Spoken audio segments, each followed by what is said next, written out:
ဒီနေ့ကျမတို့မှာရှိတဲ့ဝင်ငွေအကြောင်း3ခုပြောပြမယ်ပေါ့နော်ပုံမှန်ဆိုလို့ရှိရင် active income passive income က2ခုကတော့လူသိများကြတာပေါ့နော်နောက်တစ်ခုကကြတော့ universal income နဲ့အဲ့ဒါကလည်းကျမအရင်ကမသိခဲ့ဘူးပေါ့နော်ကျမမန်တော်ကျမကိုပြောလို့နောက်ပိုင်းမှာကျမသိလာခဲ့ရတဲ့အရာလေးပေါ့နော်ဒီ3ခုကိုဒီနေ့ sharing လုပ်ပေးမှာပေါ့နော် active income ကတော့လူတိုင်းသိကြတော်တော်များများသိကြတယ်ကိုဝင်ပါရတယ်ကိုလုံးမရတဲ့ပတ်စံပေါ့ဥပမာဝန်ထမ်းနေဆိုတစ်လလုံးလုပ်ရတယ်လကုန်ကန်နေကြလို့ရှိရင်ပတ်စံရတယ်စီးပွားလုပ်တဲ့လူတွေဆိုလို့ရှိရင်လည်းနေ့တိုင်းရောင်းဝယ်တွေလုပ်နေရတာကိုယ်တိုင်လုပ်နေရတဲ့အလုပ်ပေါ့နော်အဲ့တော့ဒီကိုယ်တိုင်လုပ်နေရမှာဝင်ငွေရတယ်ပေါ့နော်အဲ့ဒါလေးကတော့ active income passive income ကကြတော့ကိုဝင်ပါစရာမလိုဘယ်လိုမျိုးလဲဆိုတော့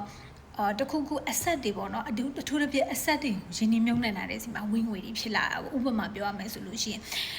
အိမ်တွေငှားတာမျိုးတိုက်ခန်းတွေဝယ်ပြီးတော့လူငှားတင်လာတာမျိုးအဲ့ဒါအိမ်ငှားကားတွေရတာပေါ့နော်ကိုဝင်ပါစရာမလိုလေပုံမှန်လာပြေးလို့ရှိရင်ပတ်စံဝင်တာပေါ့နောက်တစ်ခုဆိုလို့ရှိရင်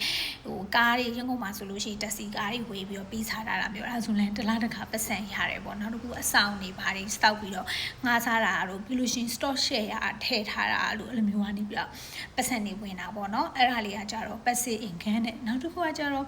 universal income ကဘယ်လိုမျိုးလဲဆိုတော့လေဒါက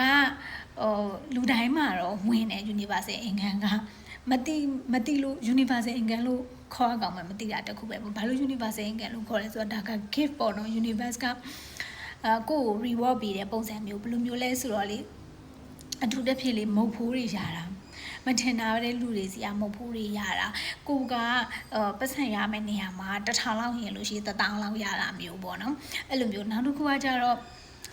ဒီ universal income gift တွေလေလက်ဆောင်လေးတွေရတာကိုမွေးနေ့ပဲဖြစ်ဖြစ်ကိုချစ်လို့ပဲဖြစ်ဖြစ်ချစ်လို့ခင်လို့ပဲဖြစ် gift လေးတွေရအဲ့ဒီ gift ကလည်း money exchange လုပ်ပြီးတော့မှဝယ်ရတဲ့အရာပဲပေါ့လေအဲ့ဒါကြောင့် gift လို့ပြောလိုက်ရင်လူတွေကပတ်စံလို့မထင်ဘူးပစ္စည်းအရာတူတစ်ခုလို့ပဲထင်တယ်အမှန်တကယ်ကဒါလည်းဝင်ငွေတစ်ခုပဲဒီဟာကကိုကိုချစ်လို့ပေးတဲ့လက်ဆောင်လေးဆိုတာလဲဒါကကိုစီလာတဲ့အဘန်တက်ဝင်ငွေတစ်ခုပဲပေါ့နော် universal income ကတော့ကိုမှာငွေနဲ့ပတ်သက်ပြီးဘလောက်ရှိလဲပုံမူတည်တာပေါ့နော် money block ရှိတဲ့လူဆိုလို့ရှိရင်တော့ဒီ income ကတိတ်ဝင်ချင်မှဝင်တယ်ပေါ့နော်အဲ့လိုမျိုး money block မရှိဘူးငွေလမ်းကြောင်းတွေပွင့်နေတယ်လူဆိုလို့ရှိရင်အဲ့ဒါလေးကမကြခဏ